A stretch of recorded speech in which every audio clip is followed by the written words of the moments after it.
This will be take two. I actually started off saying the last one that it was February. So it was been a hell of a day yesterday, man. It is Tuesday, the 8th of December. So that's where we're at right now. And yesterday was tough. Holy cow, was it tough. And it reminded me back of a meeting I had back in Orlando, Florida in 2015. I believe it was October 2015, if I remember correctly. We're doing a property tour and that kind of thing.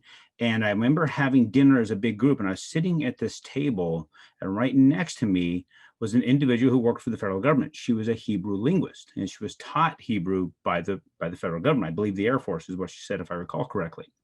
And in our conversation, somebody had made mention, what a great weekend we had had, and Monday was coming, right? And they made that comment about how much Mondays suck. And she stopped us, said, it's biblical that Mondays suck. And we all took that as kind of a joke, and we chuckled. And she goes, no, seriously. She says, it's actually, if you go back into Hebrew tradition, and when God created the earth, heaven and the earth, so you got day one, said it was good. Day two, just said it was so. Just, okay, it happened.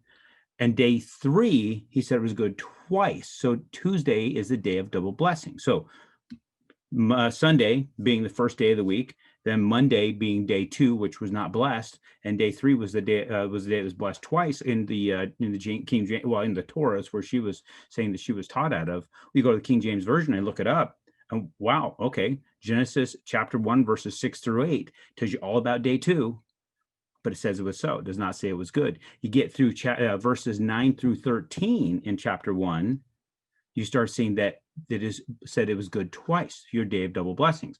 Interestingly enough, I do these recordings on Tuesday. I always kind of thought that Tuesday was the day of double blessings in the back of my head, and Darren Hardy came out with one of his Darren Daily things. You can go look him up, where he gives you a thought every day. And Tuesday, a couple of years ago, he said, studies have shown you do your best work on Tuesday. So, business studies have been done. I don't know by who. I can't remember by who. I couldn't remember if it was American Express or if it was some other industry or even a college or whatever. But they showed Tuesday to be your most productive. So do your best. And I guess your most important work on Tuesdays. So interesting enough, here we sit every Tuesday. So something to look at. Go check it out. Crack open your Bible. I don't know if you've got one or don't have one. I like the King James Version. It's what I use because it's, from what I understand, the oldest translated version. And every time you get into different translations, you get different meaning. I'd rather have the oldest one I can get my hands on. So on to the markets. Let's see what we got going on here.